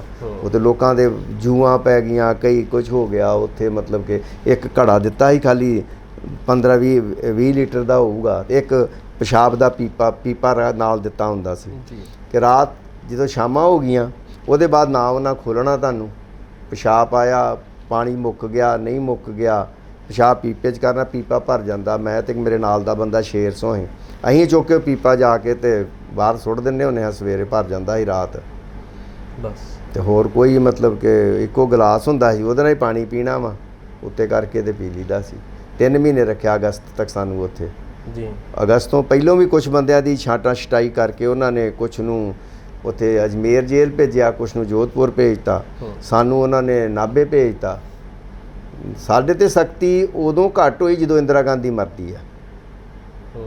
ਇੰਦਰਾ ਗਾਂਧੀ ਮਰਨ ਤੋਂ ਬਾਅਦ ਫਿਰ ਉਹਨਾਂ ਦੇ ਜਿਹੜੇ ਕੁਝ ਜਿਹੜਾ ਤਸ਼ੱਦਦ ਕਰ ਰਹੇ ਸੀ, ਪੁੱਛ-ਗੁੱਛ ਦਾ ਲਹਿਜੇ 'ਚ ਫਰਕ ਆ ਗਿਆ ਉਹਨਾਂ ਦੇ ਕਿ ਜੇ ਦੇਸ਼ ਦੀ ਪ੍ਰਧਾਨ ਮੰਤਰੀ ਨੂੰ ਇਹਨਾਂ ਨੇ ਛੱਡਿਆ ਤੇ ਫਿਰ ਕਿਤੇ ਵੀ ਕੁਝ ਕਰ ਸਕਦੇ ਨੇ। ਤੇ ਹੁਣ ਵੀ ਵੇਖ ਲਓ, ਇੱਕ ਗਵਰਨਰ ਆ ਉੱਥੋਂ ਦਾ, ਉਹਦੀ ਮੈਂ ਵੇਖ ਰਿਹਾ ਇੱਕ ਦਿਨ YouTube ਦੇ ਉੱਤੇ, ਉਹਨੇ ਕਿਹਾ ਕਿ 600 ਸਾਲ ਤੱਕ ਨਹੀਂ ਭੁੱਲਦੇ। ਆਂਦਾ ਇੰਦਰਾ ਹੀ ਉਹਨੂੰ ਮਾਰਿਆ ਇਹਨਾਂ ਨੇ, ਵੈਦਿਆ ਨੂੰ ਪੂਨੇ ਜਾ ਕੇ ਮਾਰਿਆ, ਡੈਰ ਨੂੰ ਜਾ ਕੇ ਇਹਨਾਂ ਨੇ ਇੰਗਲੈਂਡ ਮਾਰਿਆ। ਮਤਲਬ ਹੋਰ ਕੋਈ ਕੌਮ ਨਹੀਂ ਹੈ ਕਿ ਜਿਹੜੇ ਆਪਣੇ ਕੀਤੇ ਜ਼ੁਲਮਾਂ ਦਾ ਬਦਲਾ ਲੈਂਦੀ। ਮੁਸਲਮਾਨ ਨੇ 33 ਕਰੋੜ ਮੁਸਲਮਾਨ ਕਦੀ ਵੇਖਿਆ ਕਦੀ ਕਿਸੇ ਨੂੰ ਮਾਰਿਆ ਉਹਨਾਂ ਨੇ? ਹਾਂ, ਤਮਲਾ ਨੇ ਮਾਰਿਆ ਰਾਜੀਵ ਗਾਂਧੀ ਨੂੰ ਜ਼ਰੂਰ ਉਹਨਾਂ ਨੇ। ਤੁਹਾਡੀ ਉਮਰ ਕਿੰਨੀ ਸੀਗੀ ਜਦੋਂ ਤੁਸੀਂ ਜੇਲ੍ਹ ਗਏ? ਜਦੋਂ 22 ਸਾਲ ਹੋ ਗਈ। 22 ਸਾਲ ਤਕਰੀਬਨ ਤੁਹਾਡੀ ਉਮਰ ਹੋਣੀ ਆ। ਤੇ ਹੁਣ ਇੰਨਾ ਸਮਾਂ ਹੋ ਗਿਆ, 84 ਨੂੰ ਅਸੀਂ ਯਾਦ ਕਰਦੇ ਹਾਂ। ਤੁਹਾਡੀਆਂ ਜਦੋਂ ਸਟੋਰੀਜ਼ ਅਸੀਂ ਸੁਣਦੇ ਹਾਂ ਜਾਂ ਇੰਟਰਨੈਟ ਦੇ ਉੱਤੇ ਬਹੁਤ ਸਾਰੀਆਂ ਸਟੋਰੀਜ਼ ਹੋਰ ਵੀ ਪਈਆਂ ਆ, ਅਸੀਂ ਉਹ ਵੀ ਦੇਖਦੇ ਹਾਂ, ਸਾਡਾ ਵੀ ਕਿਤੇ ਨਾ ਕਿਤੇ ਇਮੋਸ਼ਨਲੀ ਟੱਚ ਹੋ ਜਾਂਦਾ ਯਾਰ ਕਿ ਇਹਨਾਂ ਲੋਕਾਂ ਨੇ ਕਿੰਨਾ ਜ਼ਿਆਦਾ ਸਰਵਾਈਵ ਕੀਤਾ ਹੈ ਨਾ। ਤਾਂ ਇੰਨੇ ਸਮੇਂ ਬਾਅਦ ਸਾਰਾ ਕੁਝ ਸੀਨੇ ਤੇ ਉੱਤੇ ਹੰਢਾ ਕੇ ਵੀ ਇਨਸਾਫ ਦੀ ਕੋਈ ਹੈ ਉਮੀਦ ਕਿ ਇਨਸਾਫ ਕਦੀ? ਨਹੀਂ, ਇਨਸਾਫ ਕੋਈ ਥੋੜ੍ਹੀ ਦਿੰਦਾ ਹੁੰਦਾ, ਤੁਹਾਨੂੰ ਆਪ ਲੈਣਾ ਪੈਂਦਾ ਇਨਸਾਫ। ਜਦੋਂ ਵੀ ਆਪਾਂ ਕੋਸ਼ਿਸ਼ ਕੀਤੀ ਇਨਸਾਫ ਲੈਣ ਦੀ, ਲੋਕੀ ਕੌਮ ਪੱਬਾਂ ਭਾਰ ਹੋ ਕੇ ਸਾਡਾ ਸਾਥ ਦਿੱਤਾ ਕੌਮ ਨੇ, ਪਰ ਅਗਲੇ ਲੀਡਰ ਜਿਹੜੇ ਸੀ ਨਾ, ਉਹ ਬੰਦਿਆਂ ਨੇ ਗੱਦਾਰੀ ਕੀਤੀ ਹਮੇਸ਼ਾ ਹੀ। ਤੁਸੀਂ ਪਹਿਲੋਂ ਤੋਂ ਲਾ ਕੇ ਵੇਖ ਲਓ ਕਿ ਲੀਡਰਾਂ ਨੇ ਗੱਦਾਰੀ ਕੀਤੀ, ਭਾਵੇਂ 84 ਹੋਵੇ। ਤੁਸੀਂ ਕਿਸਾਨੀ ਸੰਘਰਸ਼ ਵੇਖ ਲਓ, ਲੋਕਾਂ ਨੇ ਘੱਟ ਸਾਥ ਦਿੱਤਾ, ਆਪਣੇ ਘਰ ਬਾਹਰ ਤੇਲ ਸਾਰਾ ਕੁਝ ਫੂਕ ਕੇ ਉੱਥੇ ਗਏ, ਪਰ ਲੀਡਰ ਤੁਹਾਡੇ ਬੇਈਮਾਨ ਨਿਕਲੇ। ਕੋਈ ਉਮੀਦ ਹੈ ਕਿ ਆਉਣ ਵਾਲੇ ਸਮੇਂ ਦੇ ਵਿੱਚ ਚੰਗੇ ਲੀਡਰ ਮਿਲ ਜਾਣ ਸਾਨੂੰ? ਨਹੀਂ, ਉਮੀਦ ਥੋੜ੍ਹੀ ਛੱਡੀ ਦੀ ਹੁੰਦੀ ਆ। ਲੋਕ ਲੜਨ ਮਾਰਨ ਲਈ ਤਿਆਰ ਨੇ। ਹੁਣ ਤੁਸੀਂ ਵੇਖੋਗੇ ਜਿਨ੍ਹਾਂ ਬੰਦਿਆਂ ਨੇ ਸਾਡੇ ਤੇ ਪੰਜਾਬ ਦੇ ਉੱਤੇ ਜਿਨ੍ਹਾਂ ਨੇ ਤਸ਼ੱਦਦ ਕੀਤਾ ਜਾਂ ਜਿਨ੍ਹਾਂ ਨੇ ਬੇਈਮਾਨੀ ਕੀਤੀ, ਗੱਦਾਰੀਆਂ ਕੀਤੀਆਂ, ਲੋਕਾਂ ਨੇ ਉਹਨਾਂ ਨੂੰ ਪਾਸੇ ਕੀਤਾ ਨਾ। ਮਤਲਬ ਤੁਸੀਂ ਇਹ ਨਹੀਂ ਕਹਿ ਸਕਦੇ ਕਿ ਆਮ ਪਾਰਟੀ ਇੱਥੇ ਜਿੱਤ ਗਈ ਹੈ। ਇਹ ਤੇ ਉਹਨਾਂ ਦੀ ਲਾਟਰੀ ਨਿਕਲੀ ਇੱਕ ਕਿ ਲੋਕਾਂ ਕੋ ਬਦਲ ਨਹੀਂ ਤੀਜਾ। ਜਦੋਂ ਬਦਲ ਉਹਨੇ ਦੇਤਾ ਹੀ ਨਹੀਂ ਦੇ ਪਾਏ ਸਾਡੇ ਲੋਕ ਜਿਹੜੇ ਸੀ, ਉਹ ਆਮ ਪਾਰਟੀ ਨੇ ਆ ਕੇ ਦੇਤਾ ਤੇ ਲੋਕਾਂ ਨੇ ਇਹਨਾਂ ਨੂੰ ਸਬਕ ਸਿਖਾਤਾ ਕਿ ਨਹੀਂ ਕਿ ਇੱਥੋਂ ਦੀ ਪਾਰਟੀਆਂ, ਰਵਾਇਤੀ ਪਾਰਟੀ ਜਿਹੜੀ ਸੀ, ਉਹਨੂੰ 3 ਸੀਟਾਂ ਮਿਲਦੀਆਂ ਨੇ। ਹੋਰ ਉਹ ਤੋਂ ਨਮੋਸ਼ੀ ਦੀ ਉਹ ਤੋਂ ਵੱਡੀ ਕਿਹੜੀ ਗੱਲ ਹੋ ਸਕਦੀ ਹੈ? ਜੀ ਬਿਲਕੁਲ। ਬਹੁਤ ਸਾਰੀਆਂ ਕਹਾਣੀਆਂ ਨੇ ਇਮੋਸ਼ਨਲ ਕਰਨ ਦੀਆਂ, ਇਹ ਸਭ ਤੇ ਗੱਲਾਂ ਹੁੰਦੀਆਂ ਰਹਿੰਦੀਆਂ ਨੇ। ਕੋਈ ਗੱਲ ਨਹੀਂ ਹੈਗੀ, ਲੀਡਰ ਆਊਗਾ ਤੇ ਆਪਾਂ ਸਰਵਾਈਵ ਕਰਾਂਗੇ, ਇਹੋ ਜਿਹੀ ਕੋਈ ਗੱਲ ਨਹੀਂ। ਪਰ ਦੁੱਖ ਉਦੋਂ ਹੋਇਆ ਕਿ ਜਦੋਂ ਸਾਡੇ ਇੰਨੇ ਬੰਦੇ ਸ਼ਹੀਦ ਹੋਏ। ਸਾਡੇ ਕਿਸੇ ਬੰਦੇ ਨੂੰ ਲੋੜ ਪੈ ਗਈ ਡੈਥ ਸਰਟੀਫਿਕੇਟ ਦੀ, ਉਹ ਬੰਦੇ ਜਦੋਂ ਦਰਬਾਰ ਸਾਹਿਬ ਗਏ ਸਰਟੀਫਿਕੇਟ ਲੈਣ ਵਾਸਤੇ ਕਿ ਸਾਡਾ ਬੰਦਾ ਇੱਥੇ ਸ਼ਹੀਦ ਹੋਇਆ, ਜਿਹਦੀ ਭਲਵਾਨ ਦੀ ਗੱਲ ਕੀਤੀ, ਜਿਹਦੇ ਸਿਰ 'ਚ ਗੋਲੀ ਮਾਰ ਕੇ ਮਾਰ ਦਿੱਤਾ ਗਿਆ ਸੀ ਜੀ। ਜਿਹੜੀ ਇਹ ਸ਼ਹੀਦਾਂ ਦੀ ਜਥੇਬੰਦੀ ਕਹਿੰਦੇ ਆ, ਸ਼੍ਰੋਮਣੀ ਕਮੇਟੀ ਆ, ਇਹਨਾਂ ਨੇ ਉਹਨੂੰ ਡੈਥ ਸਰਟੀਫਿਕੇਟ ਦੇਣ ਤੋਂ ਮਨਾ ਕਰ ਦਿੱਤਾ ਕਿ ਸਾਡੇ ਕੋਲ ਉਹਦਾ ਰਿਕਾਰਡ ਨਹੀਂਗਾ ਕੋਈ ਵੀ। ਜਿਨ੍ਹਾਂ ਲੋਕਾਂ ਨੇ ਉਹਨਾਂ ਦੇ ਲਈ ਸ਼ਹੀਦੀ ਦਿੱਤੀ ਹੋਵੇ ਤੇ ਉਹੀ ਸਿੱਖ ਕੌਮ ਇਹ ਕਹਿ ਰਹੀ ਆ ਕਿ ਉਹ ਕਹਿ ਰਹੇ ਕਿ ਤਾਂ ਸਾਡੇ ਕੋਲ ਰਿਕਾਰਡ ਕਿੰਨੇ ਇਕੱਠਾ ਕਰਨਾ ਸੀ। ਫਿਰ ਮੈਂ ਉਹਨਾਂ ਨੂੰ ਕਿਹਾ ਕਿ ਜਿਹੜੀ ਦਲ ਖਾਲਸਾ ਵਾਲਿਆਂ ਨੇ ਡਾਇਰੈਕਟਰੀ ਛਾਪੀ ਆ ਉਹਦੇ 'ਚ ਨਾਂ ਹੈਗਾ ਉਹਦਾ ਬਕਾਇਦਾ ਜੀ, ਫੋਟੋ ਹੈਗੀ ਆ ਉਹਦੀ, ਪੂਰਾ ਐਡਰੈਸ ਦਿੱਤਾ ਹੋਇਆ ਸ਼ਹੀਦੀ ਦਾ। ਜਦੋਂ ਉਹ ਵੀ ਵਿਖਾਈ ਜਾਂਦਾ ਉਹ ਇਹ ਡਾਇਰੈਕਟਰੀ ਨੂੰ ਇਹ ਵਿਖਾ ਲਓ ਆਂਦਾ। ਮੈਂ ਕਿਹਾ ਜਿਹਦੇ ਡੈਥ ਸਰਟੀਫਿਕੇਟ ਮੰਗਣ ਰਹੇ ਉੱਥੇ ਇਹ ਚੀਜ਼ ਕਿਸ ਤਰ੍ਹਾਂ ਵਿਖਾ ਲਾਂਗੇ। ਫਿਰ ਮੇਰੀ ਗਰਮਾ ਗਰਮੀ ਹੋਈ ਹੈ ਕਿਸ ਬੰਦਿਆਂ ਦੇ ਨਾਲ ਕਿ ਤੁਸੀਂ ਮਤਲਬ ਕਿ ਡੈਥ ਸਰਟੀਫਿਕੇਟ ਤੁਹਾਡੇ ਕੋਲ ਮਰੇ ਦੀ ਮੰਗ, ਅਸੀਂ ਨਹੀਂ ਕਹਿੰਦੇ ਕਿ ਸਾਨੂੰ ਸ਼ਹੀਦ ਦਿਓ, ਕਿਉਂਕਿ ਉੱਥੇ ਜਿੰਨੇ ਬੰਦੇ ਅੰਦਰ ਸ਼ਹੀਦ ਹੈ ਉਹਨੂੰ ਸ਼੍ਰੋਮਣੀ ਕਮੇਟੀ ਨੇ 10,000 ਰੁਪਈਆ ਨਾਲ ਦਿੱਤਾ। ਮੈਂ ਫੋਨ ਤੇ ਇਹ ਵੀ ਗੱਲਬਾਤ ਕਹੀ ਕਿ 10,000 ਰੁਪਈਆ ਤੁਸੀਂ ਨਾ ਦਿਓ, 10,000 ਸਾਡੇ ਕੋਲ ਲੈ ਲਓ। ਉਸ ਬੰਦੇ ਨੂੰ ਲੋੜ ਪੈ ਗਈ ਹੈ, ਬਾਕੀ ਤਾਂ ਮੰਗਿਆ ਹੀ ਨਹੀਂ ਅਸੀਂ, ਤੇ ਤੁਸੀਂ ਦੇ ਦਿਓ ਸਰਟੀਫਿਕੇਟ ਉਹਨੂੰ। ਫਿਰ ਜਾ ਕੇ ਉਹਨਾਂ ਨੇ ਦੂਜੀ ਵਾਰ ਜਦੋਂ ਬੰਦਾ ਗਿਆ ਤੇ ਫਿਰ ਉਹਨੂੰ ਚਾਹ ਪਾਣੀ ਰੋਟੀ ਪਾਣੀ ਸਾਰਾ ਕੁਝ ਖਵਾਇਆ, ਉਹਨੂੰ ਇੱਜ਼ਤ ਮਾਨਾ, ਤੇ ਫਿਰ ਉਹਨੂੰ ਸਰਟੀਫਿਕੇਟ ਦਿੱਤਾ ਉਹਨਾਂ ਨੇ।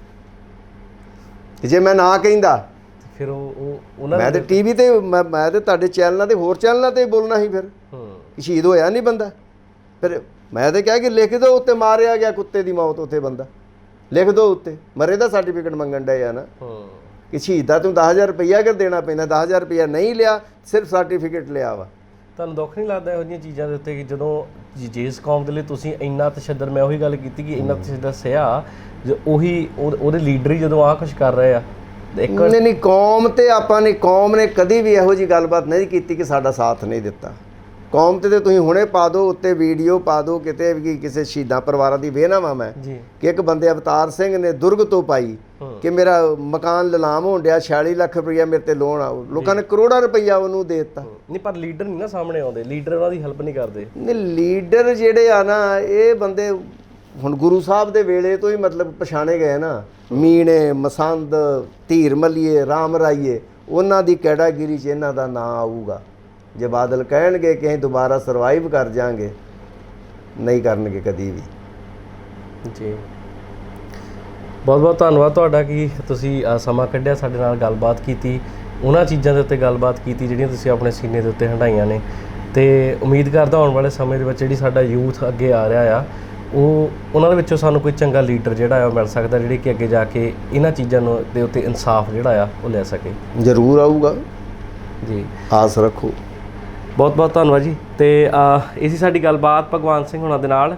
ਉਮੀਦ ਕਰਦਾ ਕੀਤੀ ਗਈ ਗੱਲਬਾਤ ਤੁਹਾਨੂੰ ਚੰਗੀ ਲੱਗੀ ਹੋਵੇਗੀ ਤੇ ਕੁਝ ਇਮੋਸ਼ਨਲ ਜਿਹੜੇ ਮੂਮੈਂਟ ਸੀਗੇ ਤੁਹਾਡੇ ਨਾਲ ਅਸੀਂ ਸ਼ੇਅਰ ਕੀਤੇ ਜੂਨ 1984 ਦੇ ਰਿਗਾਰਡਿੰਗ ਸਾਡੇ ਸੈਗਮੈਂਟ ਚੱਲ ਰਹੇ ਆ। ਸੋ ਇੱਦਾਂ ਹੀ ਪਿਆਰ ਦਿੰਦੇ ਰਹੋ ਤੇ ਸੁਣਦੇ ਰਹੋ ਰੇਡੀਓ ਸਪਾਈਸ ਤੇ ਵੇਖਦੇ ਰਹੋ ਰੇਡੀਓ ਸਪਾਈਸ। ਧੰਨਵਾਦ। Subscribe now and press the bell icon. Never miss an update.